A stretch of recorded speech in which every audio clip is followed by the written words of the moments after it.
Hello guys, nandito na naman tayo at ito pag-usapan naman natin itong kasi ilang araw na no na ito talaga pinagdidikdikan ng mga bobong didilis. Aba, ang survey na ito ng pahayag no, ang survey ng Publikos. Dito pala nila kinuha yung minus 27, negative 27 ni PBBM.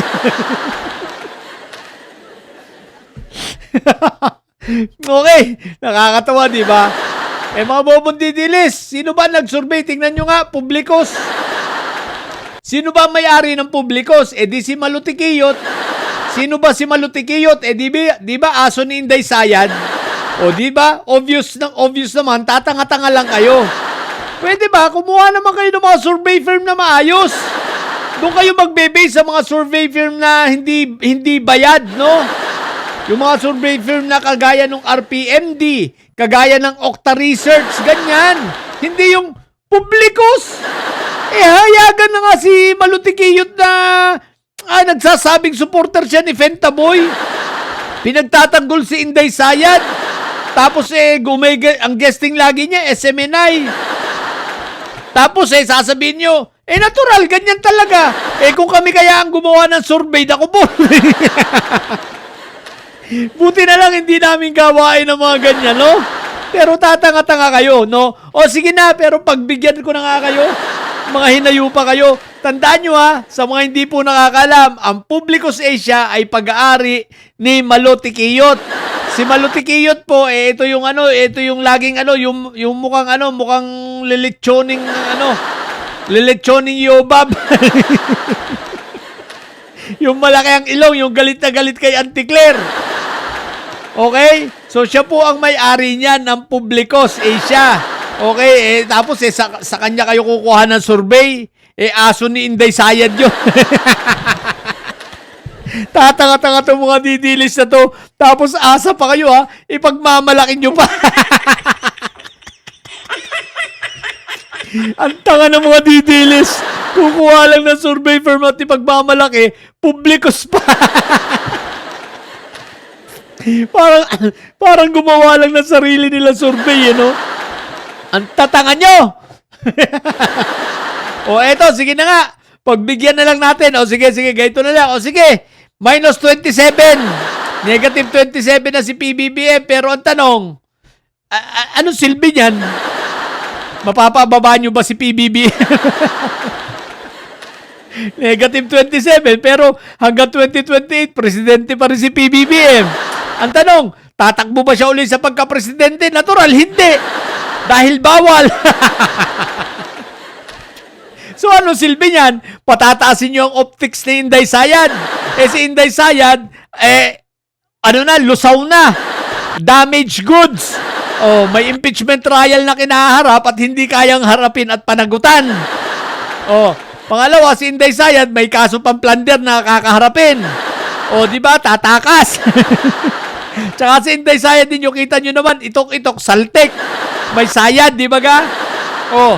Ngayon, minus 27. Ano naman, kahit pa gawin nyo ng minus 1 million yan o minus 1,000. Ang tanong, sino ang presidente? Di si PBBM pa rin. Minus 27. Teka, mapapalaya ba yung negative minus 27 na si Fentaboy nyo? Minus 27 si PBBM, pero si Fentaboy nyo nakakulong. Minus 27 si PBBM, si Marco Tae nyo nakakulong. Di ba? Minus 27 si PBBM, si Mike Diferencia nakakulong. Minus 27 si PBBM, si Kumbulok nyo nakakulong. Minus 27. Tapos minus 27, yung INC yung pag-asa ninyo sa rally, hindi magtagumpay. Kahit yung mga sariling miyembro umaayaw. Minus 27 pa kayo. I-plus nyo na si Inday Sayad. Plus 1,000% na. Pero pag nag-rally, ilan kayo? 30. Yung pinakamalaking rally nilang ginawa, malaki na daw yun. Ilan? Wala pa 2,000. Tapos puro bayad. Hoy, naalala ko mga didilis, yung mga organizers, ano na? Eh di ba pinayuhan namin kayo na mag-rally kayo ng mag-rally 3 times a week? Para sa ekonomiya. Para naman makatulong kayo. Eh bakit hindi nyo sinusunod? Wala talaga kayo sa hulog eh. Sabi naman namin sa inyo, mag-rally kayo ng mag-rally 3 times a week para sa ganun, maibalik sa taong bayan yung mga perang ninakaw ng mga amo nyo. Tapos, kahit itong mga didilis na mga walang trabaho, eh mabawasan yung pang-iisnat sa kalsada. Yung magnanakaw yung mga didilis, eh mabawasan naman yung pagnanakaw.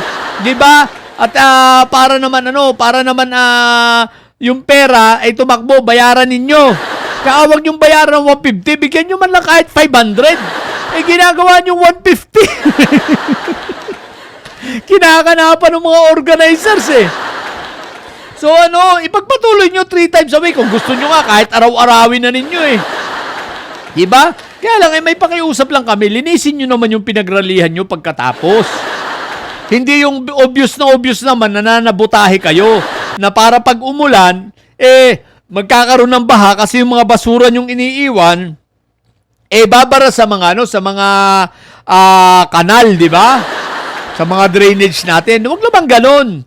Di ba yung pagiging dugyot ninyo, sa bahay nyo na lang yan. Huwag nyo nang dalhin sa labas. Pag nag-rally kayo, pati kayo, magdala kayo ng basura, tsaka maligo naman kayo. Hindi yung puro amoy kayo putok, mga inayo pa kayo, tsaka maghinunuli naman kayo ng hindi kayo mga amoy luga. Di ba ga? Ano na? So, sa mga organizers ng mga rally-rally dyan, bakit nyo itinigil? Huwag nyo itigil, ituloy nyo. Ako'y nananawagan na ha, INC, baka naman pwedeng kayo nang manguna, araw-arawin na ninyo. Dali na, mga didilis. Baka naman gusto nyo mag-organize, araw-arawin na ninyo. Huwag kasi kayong palaasa lang sa bayad, di ba? Kahit rally rin kayo minsan kahit walang bayad. Di ba? Kaya lang, pag nag-rally kayo ng walang bayad, wala pang 20. Kahit mga vlogger, hindi dumarating pero pag may bayad, siguro abutin kayo ng mga 30, pero yung 29 doon, vloggers. Seriously speaking abay mag-rally naman kayo. 3 times a week minimum. Yan kami na nagbibigay ng pero 3 times a week, makakabuhay na ba yung 450? Hindi, dapat kasi, Leandro Lepiste, provide mo naman. Hindi yung mga taga Batangas lang ang binabayaran mo, isama mo na yung mga nandirito sa Maynila. Di ba? Kasi maganda raw ang bigayan kay Leandro Lepiste, kay Lepiste Libintador Di ba? Kaya lang, umuwi. Nung nakararali, nagsiuwian. Sige na, mag-rally na kayo, nakakamiss kaya. Di ba?